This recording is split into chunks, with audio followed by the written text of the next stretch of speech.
Bienvenue sur Microsoft TechNet dans la série de e-démonstrations baptisée Premier pas avec Windows Server 2008 R2. Dans cette sixième partie consacrée à Direct Access, nous allons voir l'assistant de configuration du serveur Direct Access. Juste un petit rappel, la série de e-démonstrations Premier pas avec Windows Server 2008 R2 a pour objectif de vous aider à découvrir progressivement les nouvelles fonctionnalités de Windows Server 2008 R2 au travers de la construction d'une maquette d'évaluation. Cette maquette a la forme suivante.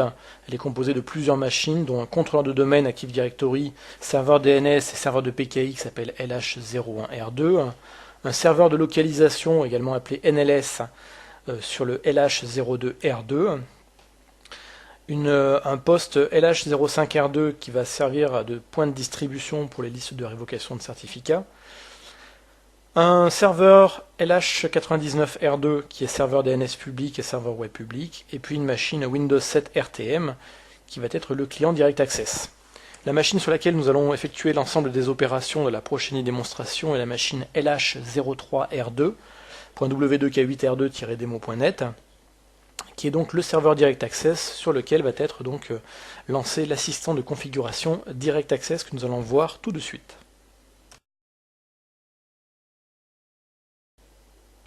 Donc nous voici sur le serveur LH03R2, la machine qui va être le serveur Direct Access. Donc on va venir au niveau des fonctionnalités, des features, et on va venir rajouter en fait la fonctionnalité dédiée donc à Direct Access.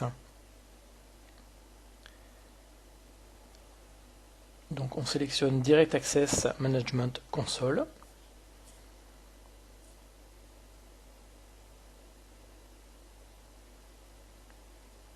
Voilà, donc il va installer en fait la console de paramétrage en fait de Direct Access.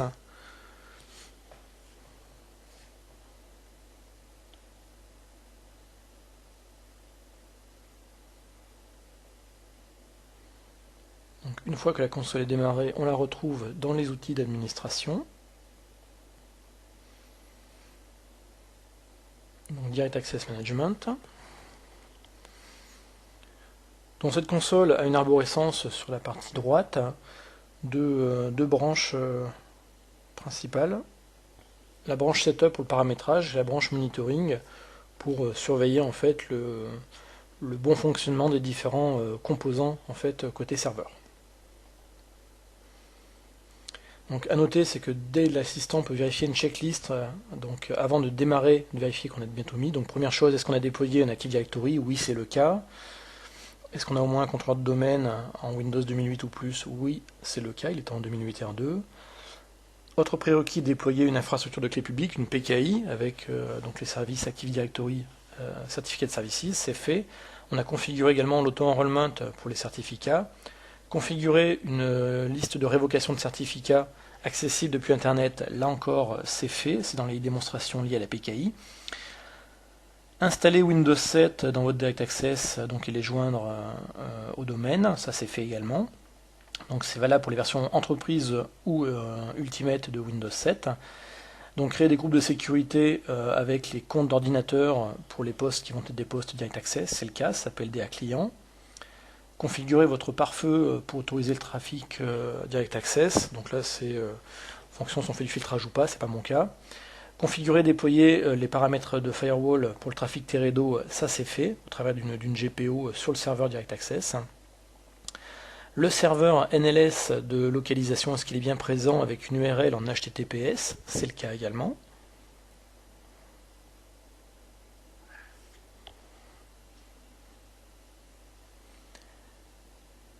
Ensuite, vérifier, supprimer le noise attack de la Global Query Block List, ça c'est fait également, ça a été fait sur le paramétrage du serveur DNS.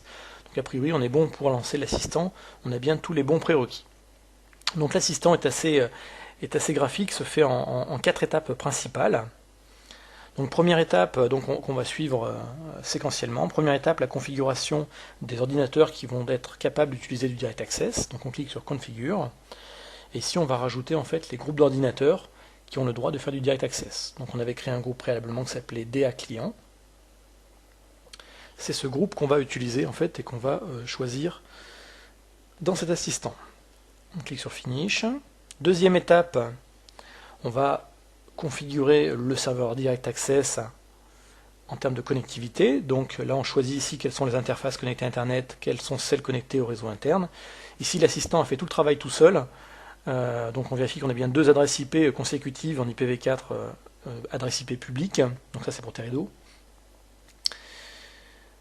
Qu'on a des adresses IP également internes, ça c'est normal.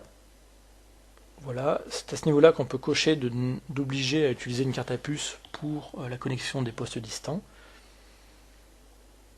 Donc a priori ici tout est bon, on ne va pas prendre la carte à puce dans un premier temps. On va choisir ici les certificats. Donc première chose, c'est de définir quelle est l'autorité de certification qui a été utilisée. Donc ici, autorité interne, W2K8R2-démo, LH01R2. Donc on trouve ici des autorités de certification publique. Dans le cadre, on aurait pris par exemple, on aurait acheté un certificat IP-HTTPS chez un autre fournisseur. Ici, donc, on va sélectionner le certificat utilisé donc, pour la connectivité en IP-HTTPS. On retrouve ici le nom friendly que j'avais donné lors de la création de ce certificat. Donc il est mappé sur da.macompagnie.fr, ce sera le nom qui sera utilisé à l'extérieur par les utilisateurs pour se connecter en IP-HTTPS, enfin de manière automatisée, hein, l'utilisateur ne va pas le faire lui-même. On clique sur Finish. Ensuite, on va aller configurer la partie serveur d'infrastructure, donc DNS, contrôleur de domaine Active Directory, serveur de management. Donc ici, on va définir où est le Network Location Server. Donc ici, on en a un qui est sur l'H02 R2, mais pour l'atteindre, il a un nom qui s'appelle nls.w2k8r2-demo.net. URL, je précise en HTTPS. On va cliquer sur Validate pour être sûr que le serveur est disponible à l'instant où on lance l'assistant. On pourrait également choisir d'héberger le NLS sur le serveur Direct Access, mais c'est pas vraiment recommandé pour des raisons de disponibilité. Ensuite ici on va créer ce qu'on appelle la NRPT, la Name Resolution Policy Table. Donc on va définir, en fait elle se construit toute seule, donc là il faut attendre un petit peu en fait que l'assistant ait détecté tout ce dont il avait besoin.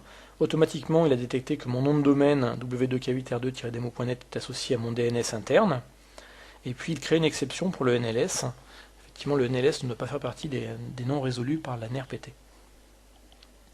Ensuite, ici, je peux définir le serveur de management, le ou les serveurs de management qui vont pouvoir administrer à distance les postes.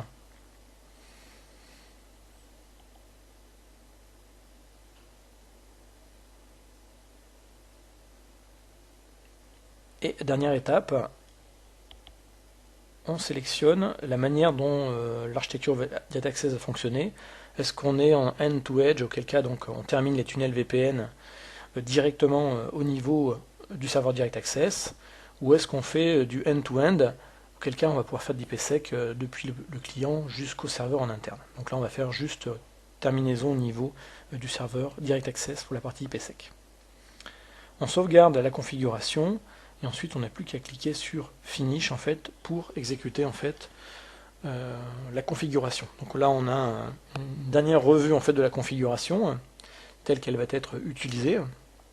Donc on retrouve ici les différentes étapes mais sous la forme d'une liste avec les différents paramètres.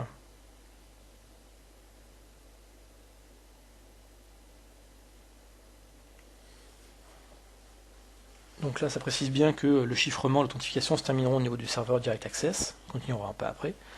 On clique sur Apply, et là, à ce moment-là, l'assistant va créer pour vous tout un ensemble de choses. Donc il va paramétrer le serveur en tant que tel, c'est-à-dire le serveur Direct Access.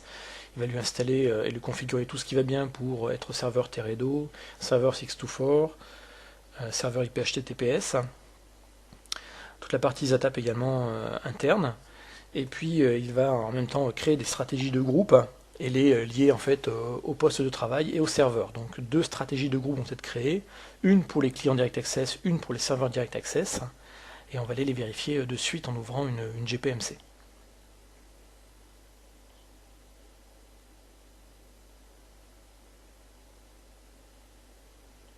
On peut juste quand même regarder la partie monitoring qui est relativement, on va dire, basique. En gros, on va avoir des compteurs orange, rouge ou vert.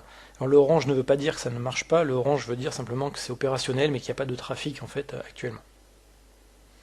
Quand c'est vert, ça veut dire qu'il y a du trafic. Donc si on ouvre une GPMC, on s'aperçoit très rapidement que cet assistant en fait, de configuration de Direct Access sur le serveur a généré automatiquement deux stratégies de groupe appelées Direct Access Policy avec derrière un GUID. Une de ces GPO est liée au poste client, DA client, et la seconde GPO en fait, est liée au serveur Direct Access.